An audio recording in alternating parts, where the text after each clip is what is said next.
أعوذ بالله من شرور أنفسنا ومن سيئات أعمالنا من يهده الله فلا مضل له ومن يضلله فلا هادي له ونشهد أن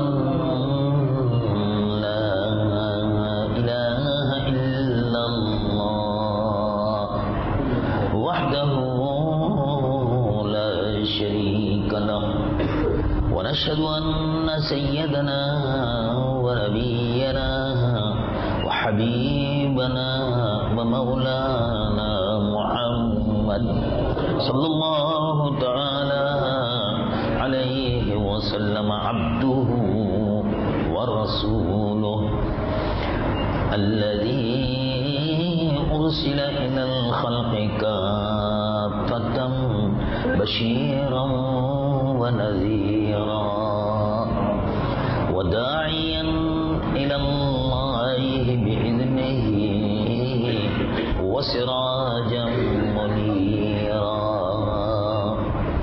وبشر المؤمنين بأن لهم من الله فضلا كبيرا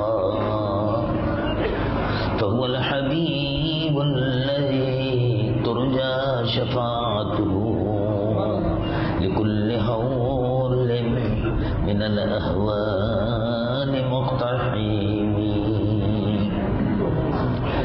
جاءت لدعوته الأشجار ساجدة تمشي إليه على ساق بلا قدم مولاي صل وسلم دائما أبدا على حبيبك خير الخلق كلهم قال الله عز وجل في شأن حبيبه إن الله وملائكته يصلون على النبي يا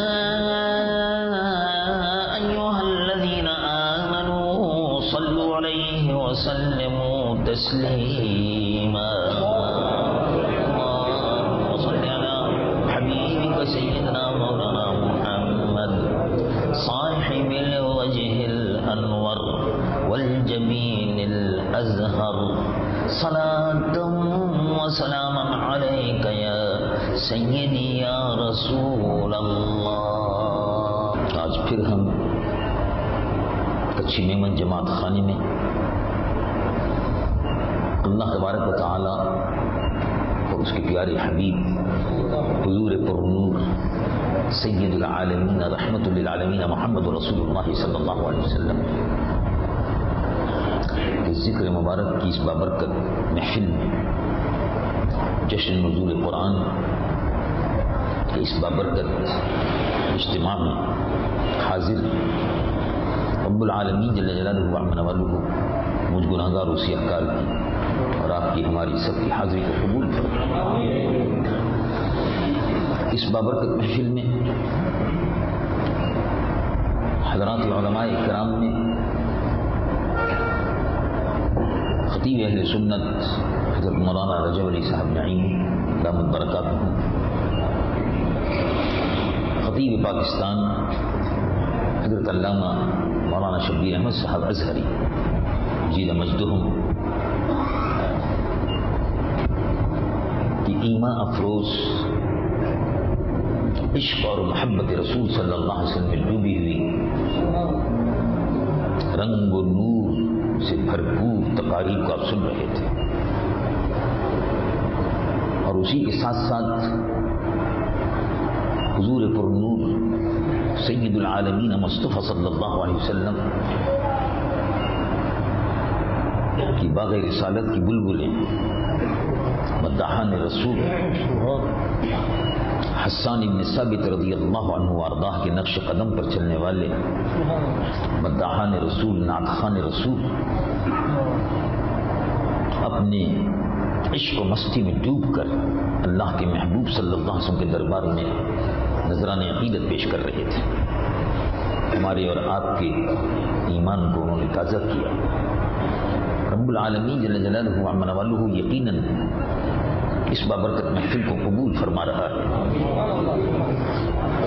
اس لیے کہ ذکر اللہ کا ہو رہا ہے، اور ذکر اللہ کا ہو رہا ہے اور اس کے ساتھ ذکر مصطفیٰ بھی ہو رہا ہے. یہ ذکر عرش پر بھی جا رہا ہے اور یہی ذکر مدینے بھی جا رہا ہے. بابرکت محفل ہے. اس بابرکت محفل میں اللہ کے محبوب صلی اللہ علیہ وسلم جس قرآن مجید و فرقان حمید کو لے کر آئے اور جو ہمیں حضور پرنور صلی اللہ علیہ وسلم نے اللہ کا کلام صحابہ رضوان اللہ علیہم کے ذریعے سے ہمیں منتقل فرمایا ہے، اس کلام مجید و فرقان حمید کے سننے کی اس بابرکت مہینے میں ہم نے سعادت حاصل کی. اور یقیناً اللہ تبارک و تعالیٰ کی دی ہوئی توفیق سے اور اس کے فضل سے ہی سن سکتے ہیں، ورنہ قرآن مجید فرقان حمید کا سننا، روزہ رکھنا، روزہ رکھنے کے بعد مغرب کی نماز کا ادا کرنا، اس کے بعد تراویح کی تیاری کرنا، تراویح کی 20 رکعتوں کا ادا کرنا، اس کے ساتھ ساتھ عشاء کی نماز کا ادا کرنا، اس کے ساتھ ساتھ وتر کا ادا کرنا، اور ان سجدوں کو اگر آپ شمار فرمائیں اور رکوع کو، تو ان نمازوں میں، قیام تراویح میں، 5 وقتہ نمازوں میں، رمضان شریف کی عبادات نافلہ میں جو سجدے ہو رہے ہیں، یہ سجدے ہزاروں کی تعداد میں ہیں. صرف تراویح کے سجدوں کا اگر آپ شمار فرمانا چاہیں تو 2000 سے اوپر تو وہی سجدے ہو جاتے ہیں. عشاء کی نماز ہو اور تراویح ہو. اب روزانہ کے سجدوں کا حساب لگائیں. یہ وہ سجدے ہیں کہ ان میں یقین رکھیے کہ یقیناً ایک نہ ایک سجدہ ضرور مقبول ہے، ضرور مقبول ہے. ایک دن میں کئی ہزار سجدے کرنے والا جو صرف اپنے رب کے حضور جھک رہا ہے، اس کا ایک سجدہ بھی اگر قبول ہو جاتا ہے تو وہ دین و دنیا میں اس کے لیے خیر و برکت، آخرت میں نجات کا ذریعہ بن جاتا ہے. یہ ایک سجدہ جسے تو گراں سمجھتا ہے، 1000 سجدوں سے دیتا ہے آدمی کو نجات. روح زمین پر، کائنات پر اب تصور کیجئے کہ مخلوق خدا، صرف میں ایک دن کا حساب لگا رہا ہوں، آپ کی نماز تراویح کا، اور پورے رمضان کا حساب کمپیوٹر چاہیے، پوری زندگی کے سجدوں کے حساب کے لیے کمپیوٹر چاہیے، کیلکولیٹر چاہیے. اور روح زمین پر پوری کائنات میں، مشرق و مغرب، شمال و جنوب میں مساجد 2 اور 4 نہیں ہیں. کائنات میں روح زمین پر مساجد 1,00,000 2 لاکھ نہیں ہیں، 1,00,000 2 لاکھ نہیں ہیں. 1 ارب مسلمان اگر ہیں تو 1 ارب مسلمانوں کے لیے مساجد تقسیم کر دیجئے، 1000 مسلمانوں کے لیے ایک ہی مسجد کا شمار کر لیجئے تو کروڑوں مساجد ہیں، بے حساب مساجد ہیں، اور ہر مسجد میں اللہ کے حضور میں سجدہ ہو رہا ہے. اب اس سجدوں کا تصور کیجئے کہ عرشی فرش پر، مشرق و مغرب، شمال و جنوب میں، روح زمین پر اللہ کے محبوب صلی اللہ علیہ وسلم کی امت سجدہ گزار ہے. ایک رات میں 1 ارب سے اوپر سجدہ ہو رہا ہے. ایک رات میں 1 ارب سے اوپر سجدے ہو رہے ہیں. یہ صرف کیلکولیٹر سے کیا جا سکتا ہے اس کا حساب. ایک رات میں 1 ارب سے اوپر سجدے ہو رہے ہیں. یہ سجدہ، یہ رکوع، یہ قیام، یہ سیکھا کس سے ہے؟ یہ ادائیں کہاں سے آئی ہیں؟ یہ سجدے کی ادائیں کہاں سے آئی ہیں؟ یہ رکوع کا سما کہاں سے آیا؟ اور یہ نماز کی فضا کیسے بنی؟ یہ تراویح کا قیام کیسے ہوا؟ اور یہ اللہ رب العالمین کی عظمتوں اور رفعتوں اور جلال کے آگے اور جمال کے آگے یہ سجود جو ہو رہے ہیں، یہ سارے کے سارے سجدے جو ہیں، اصل ثواب ان کا ذات مصطفیٰ صلی اللہ علیہ وسلم کو مل رہا ہے، حضور کو مل رہا ہے. اور جتنا حضور کو ثواب مل رہا ہے اتنا ہی امت کو بھی مل رہا ہے. الدال علی الخیر کفاعلہ، الدال علی الخیر کفاعلہ، یقول الحبیب صلی اللہ علیہ وسلم. حضور پرنور صلی اللہ علیہ وسلم نے ارشاد فرمایا، بھلائی کی طرف، خیر کی طرف دعوت دینے والا، خیر کی طرف رستہ بتانے والا، خیر کی راہ بتانے والا، الدال علی الخیر کفاعلہ، گویا کہ اس نے جس نے بتایا کہ اس کو ایسے کرنا ہے اس بھلائی کو، تو جس طرح بھلائی کرنے والے نے اس کو کیا آپ کے کہنے کے مطابق، اسی طرح سے بتانے والے کو بھی ثواب مل رہا ہے اور کرنے والے کو بھی مل رہا ہے. مثلا ایک اور موقع پر حضور پرنور صلی اللہ علیہ وسلم نے ارشاد فرمایا، من سن فی الاسلام سنتا حسنۃ. حضور پرنور صلی اللہ علیہ وسلم ارشاد فرماتے ہیں، من سن فی الاسلام سنتا حسنۃ فلہ اجرها واجر من عمل بها ومن سن سنة سیئة فی الاسلام فلہ وزرها ووزر من عمل بها.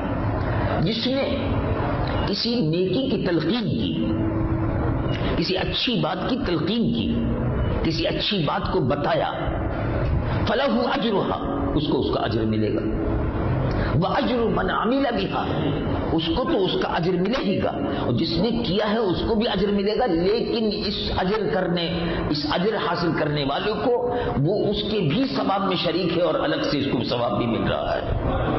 اجر من عمل بها، عمل کرنے والے کو اس کا الگ ثواب مل رہا ہے، کہنے والے کو اس کا الگ ثواب مل رہا ہے. اب یہ کروڑوں اربوں سجدے جو ایک رات میں ہو رہے ہیں، 1450 سال میں کتنے سجدے رسول اللہ کی امت نے کیے ہیں؟ جتنے سجدے رسول اللہ کی امت نے کیے ہیں اس کا ثواب رسول اللہ کو پہلے پہنچ رہا ہے. اب آپ غور فرمائیے کہ حضور پرنور سید العالمین محمد رسول اللہ صلی اللہ علیہ وسلم کے ثواب کا عالم کیا ہوگا. اب غور فرمائیے، میں آتا ہوں اس طرف. رب العالمین جل جلالہ عما نوالہ ارشاد فرماتا ہے، والضحیٰ واللیل اذا سجى ما ودعك ربك وما قلى وللآخرة خير لك من الأولى. اور اے محبوب، آپ کی شان کیا ہے؟ آپ کی شان یہ نہیں ہے کہ آپ کی عظمتیں رفعتیں ختم ہو گئی، آپ اس دنیا سے پردہ فرما گئے، تشریف لے گئے، تو مقامات نبوت، عظمت نبوت، مقام اور عظمت اور حرمت، یہ سلسلہ اب بند ہو گیا ہو، ایسا نہیں ہے. اے محبوب صلی اللہ علیہ وسلم، رب العالمین جل جلالہ عما نوالہ ارشاد فرماتا ہے، وَلَلْآخِرَةُ خَيْرٌ لَكَ مِنَ الْأُولَىٰ. اور ہر پچھلی گھڑی جو گزر گئی اور جو آنے والی گھڑی ہے، اے محبوب، ہر اگلی گھڑی آپ کی پچھلی گھڑی سے بہتر ہے. اگلی گھڑی خیر لک من الاولی. ہر معلوم یہ ہوا کہ ہر آن اے محبوب، ہر آن آپ کی شان بڑھ رہی ہے، ہر آن آپ کی بزرگی اور عظمت بڑھ رہی ہے، ہر آن آپ کی عظمت اتنی بڑھ رہی ہے کہ جس کا تصور بھی کوئی نہیں کر سکتا۔ اب اندازہ لگائیے 1450 سال میں یہ امت نمازیں پڑھ رہی ہے، 1450 سال میں یہ امت روزے رکھ رہی ہے، 1450 سال سے یہ امت حج کر رہی ہے، 1450 سال سے یہ امت قربانیاں کر رہی ہے، 1450 سال سے یہ امت جتنے بھی خیر کے کام کر رہی ہے، ہر اس خیر کو جو یہ خیر کر رہی ہے، اس خیر کا مرکز ذات محمد رسول اللہ صلی اللہ علیہ وسلم۔ اسی لیے اللہ رب العالمین جل جلالہ عما نوالہ مثلا ایک مقام پر ارشاد فرمایا، رب العالمین جل جلالہ عما نوالہ ارشاد فرماتا ہے، انا اعطیناک الکوثر، ہم نے آپ کو عطا کی کوثر۔ کوثر کیا ہے؟ کوثر ایک نہر ہے، یہ خیال ہے، یعنی کہا گیا ہے، بتایا گیا ہے، کوثر ایک نہر ہے جسے ہم کہتے ہیں حضور پر نور صلی اللہ علیہ وسلم ساقی کوثر ہے۔ کوثر ایک نہر ہے، پیاسے حشر کے میدان میں تڑپ رہے ہوں گے، تانبے کی زمین ہوگی، سوانیزی پر آفتاب ہوگا، نفسی نفسی کا عالم ہوگا، باپ بھائی اور بہن کسی کا کوئی نہیں ہوگا۔ قیامت کے دن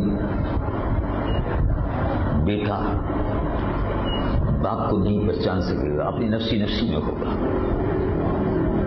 ماں اپنے بیٹے کو نہیں پہچان سکے گی، نفسی نفسی کا عالم ہوگا۔ پہچانے سے یہ مراد نہیں ہے کہ وہ انکار کر دے گی، نہیں ہے، لیکن مطلب یہ ہے کہ وہ نفسی نفسی کا وقت ہوگا، چھوڑو میاں مجھے اپنی فکر پڑے گی، یہ مطلب ہے۔ قرآن مجید و فرقان حمید میں بھی اللہ رب العالمین نے اس مضمون کو ارشاد فرمایا کہ وہاں یہ سارے کے سارے جتنے بھی رشتے ہیں وہ سب اپنی نفسی نفسی میں پڑے ہوئے ہوں گے، اپنی بچت کی اور اپنی حساب و کتاب کی اور دوزخ سے بچنے کی فکر میں سب ہوں گے کہ کسی طرح سے میرا حساب ہو جائے اور میں جنت میں چلا جاؤں۔ اس وقت میں جب پیاس لگ رہی ہوگی، بے چینی ہوگی، تڑپ ہوگی، تانبے کی زمین ہوگی، تپ رہا ہوگا آدمی، پسینے میں ڈوب رہا ہوگا، ایسے وقت میں اللہ کے محبوب ساقی کوثر صلی اللہ علیہ وسلم پانی پلائیں گے۔ کوثر وہ پانی ہوگا نہر کا۔ یہ بھی علماء نے، مفسرین نے، محدثین نے اس کو بیان فرمایا، کوثر۔ لیکن اصل مفہوم جو ہے اس کا وہ یہ ہے، کوثر ہر وہ خیر، ہر وہ بھلائی، ہر وہ خوبی، ہر وہ نیکی، ہر وہ اجر، ہر وہ کمال جو دیا جانا تھا، اعطیناک اے محبوب آپ کو عطا فرما دیا، اس میں کوثر بھی شامل ہے۔ کوثر اس کا ایک حصہ ہے، مثلا اعلیٰ حضرت فاضل بریلوی تاجدار اہل سنت مولانا شاہ احمد رضا نور اللہ مرقدہ نے ارشاد فرمایا، رب ہے معطی، یہ ہے قاسم، ساقی کوثر صلی اللہ علیہ وسلم، دیتا وہ ہیں، پلاتے یہ ہیں صلی اللہ علیہ وسلم۔ کوثر اللہ رب العالمین نے دی، پلائیں گے مصطفیٰ صلی اللہ علیہ وسلم، حضور کے ہاتھوں سے یہ امت پیے گی۔ وہ ایک حصہ ہے، جنت میں ایک نہر ہے، وہ عسل مصفا، شہد کی نہر بھی جنت میں ہے۔ یہ ساری کی ساری، اس کا تذکرہ قرآن مجید و فرقان حمید میں آتا ہے، یہ ساری نہریں موجود ہیں، اور یہ ساری نہریں حضور پر نور صلی اللہ علیہ وسلم کے قبضے میں ہوں گی، اس لیے کہ جنت کی کنجیاں حضور کے ہاتھ میں، وَبِيَدِي مَفَاتِحُ الْجَنَّةِ، جنت کی کنجیاں بھی میرے ہاتھ میں، اور حضور پر نور پرنور صلی اللہ علیہ وسلم کے دربار اقدس کا منظر دیکھیے کہ حضور کے پاس کیا کیا ہے. جنت تو ایک حصہ ہے، وہ خیر کثیر، اعطیناک الکوثر، جو خیر کثیر اللہ نے اپنے محبوب کو دی ہے، اس کا ایک حصہ جنت بھی ہے، اور جنت کا ایک حصہ کوثر ہے، وہ اس کی ایک برانچ ہے.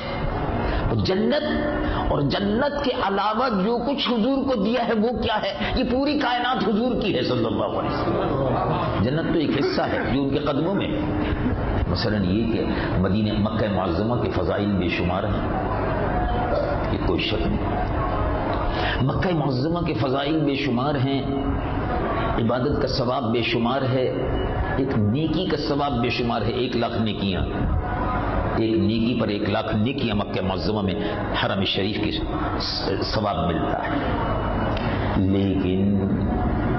لیکن وہاں طواف کیجیے، آپ مقام ابراہیم پر نماز پڑھ لیجیے، زمزم شریف پی لیجیے، اور ٹھیک ہے بس رخصت ہو جائیے.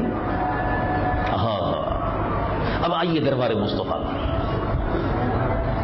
اب آئیے دربار مصطفیٰ میں. تو ارشاد فرمایا ما بین بیتی و منبری، حدیث مبارک بخاری شریف، حضور پرنور صلی اللہ علیہ وسلم نے ارشاد فرمایا ما بین بیتی و منبری روضۃ من ریاض الجنہ.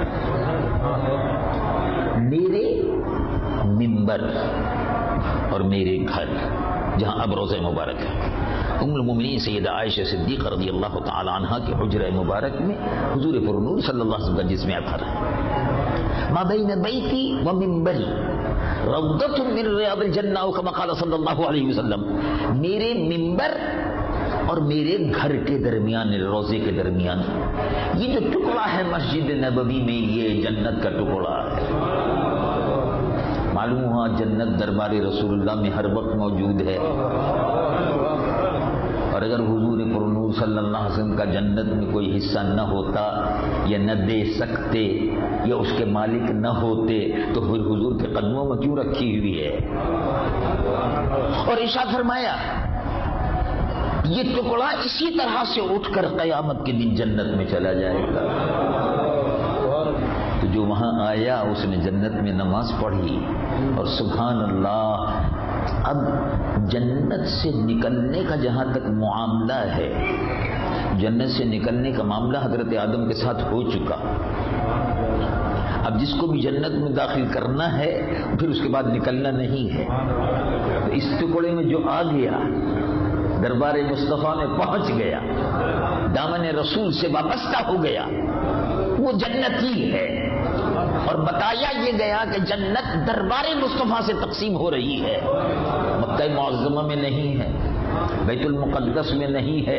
روئے زمین پر اگر جنت ہے تو دربار مصطفیٰ میں ہے صلی اللہ علیہ وسلم.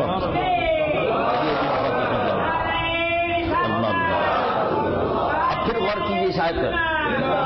رب العالمین جل جلالہ عمن والو ارشاد فرماتا ہے انا اعطیناک الکوثر، اے محبوب ہم نے خیر کثیر آپ کو عطا فرمائی. ہر کثرت، ہر خیر اور ہر خیر کی کثرت اے محبوب آپ کو عطا فرمائی. پھر ارشاد فرمایا وَلَلْآخِرَةُ خَيْرٌ لَكَ مِنَ الْأُولَىٰ، ہر آن آپ کی شان بلند ہو رہی ہے، کوئی تصور بھی نہیں کر سکتا. برابری کا کیا تصور کر سکتا ہے؟ کوئی ذہنی مریض ہو سکتا ہے، برابری کا تصور کر نہیں سکتا. ہر آن حضور کی شان بلند ہو رہی ہے. ایک سیکنڈ جو گزر رہا ہے، ہر سیکنڈ پر جو سجدے ہو رہے ہیں، امت ہر سیکنڈ پر سجدے کر رہی ہے. دن رات کے 24 گھنٹوں میں سجدہ ہو رہا ہے. آپ کہیں گے نہیں 5 وقت ہوتے ہیں، نہیں 5 وقت تو آپ کے لیے. اب جو امریکہ میں رہتا ہے اس کا حساب بھی تو کیجیے، جو جاپان میں رہتا ہے اس کا بھی حساب کیجیے. جاپان کا وقت الگ ہے نمازوں کا، کا وقت الگ ہے نمازوں کا. یہاں فرق دیکھ لیجیے آپ. مغرب 5:15 بجے اسلام آباد میں ہو رہی ہے، آپ کے یہاں مغرب 6:15 پر ہو رہی ہے. 5:30 بجے ہے، آج کل 5:30 بجے ہے. تقریباً 45 منٹ کا فرق ہے اسلام آباد میں اور کراچی میں. تقریباً 45 منٹ کا. تقریباً 45 منٹ کا فرق تو پاکستان میں ہو گیا. تقریباً 2 گھنٹے کا فرق دہلی میں اور کراچی میں ہو گیا. تقریباً 2 گھنٹے کا فرق کابل میں اور کراچی میں ہو گیا. تقریباً 2 گھنٹے کا فرق مدینہ منورہ مکہ معظمہ اور کراچی میں ہو گیا.